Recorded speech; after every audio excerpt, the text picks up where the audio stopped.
Hello ஐஸ்குவாட். நம்ம ஊர்ல எத்தனை ஏழை தொழிலாளர்கள் வருஷக்கணக்காக கஷ்டப்பட்டு ரத்தம் சிந்தி வேலை செஞ்சுட்டு இருக்காங்க. ஆனா அவங்கள பல பேருக்கு தெரியாத ஒரு உண்மை என்னன்னா, தங்களோட பேர்ல அரசாங்கத்துல மாசம் மாசம் காசு சேர்ந்துகிட்டே வருதுங்கிறது தான்.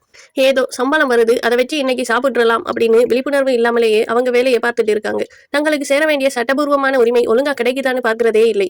இன்னைக்கு இந்த வீடியோல உங்க பேர்ல சேர்ற அந்த பணத்தோட முக்கியத்துவம் என்ன, எந்தெந்த முதலாளிகள் இதை கட்டாயம் கட்டணும், ஒருவேளை முதலாளி உங்க காசை கட்டாம ஏமாத்தின அரசாங்கம் அவங்க மேல எடுக்கிற அதிரடி சட்ட நடவடிக்கைகள் என்னன்னு ரொம்ப எளிய தமிழ்ல பார்க்க போறோம். முழுசா கேளுங்க.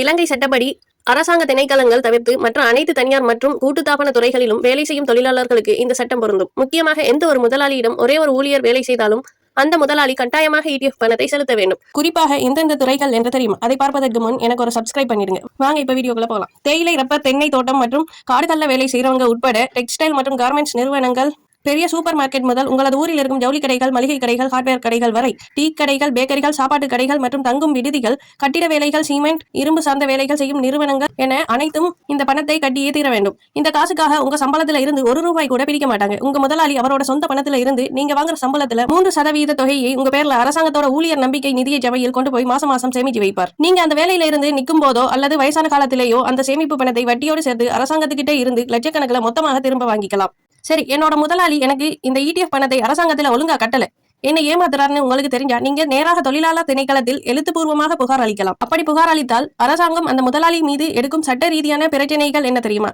1. ஒவ்வொரு மாதமும் அடுத்த மாத இறுதிக்குள் பணத்தை கட்ட வேண்டும். தாமதமானால் தாமதிக்கும் காலத்திற்கு ஏற்ப 5% முதல் 50% வரை அரசாங்கம் முதலாளிக்கு கடுமையான அபராதம் விதிக்கும்.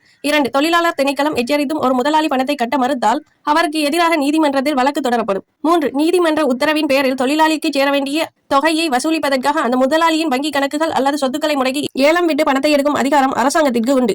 4. வேண்டுமென்றே தொழிலாளிகளின் பணத்தை செலுத்தாமல் ஏமாற்றும் முதலாளிகளுக்கு நீதிமன்றம் மூலமாக சிறை தண்டனை வழங்கவும் இலங்கை சட்டத்தில் இடம் உண்டு. பார்த்தீங்களா ஐஸ்குவாட், நம்ம கஷ்டப்பட்டு உழைக்கிற உழைப்புக்குரிய சேமிப்பு பணம் அரசாங்கத்துல ஒழுங்கா சேருதான்னு நாம விழிப்புணர்வோடு இருக்கணும். சட்டப்படி முதலாளிகள் இதை நமக்கு கட்டியே தீர வேண்டும். இப்படி உங்க அம்மா அல்லது அப்பா பேர்ல மாசம் மாசம் அரசாங்கத்துல ETF பணம் முறையாக கட்டப்பட்டிருந்தால் மட்டும்தான் இப்போ உயர்தர பரீட்சை எழுதின அவங்களோட பிள்ளைகளுக்கு அரசாங்கம் அறிவிச்சிருக்கிற ₹50,000 படிப்பு உதவித்தொகை கிடைக்கும்.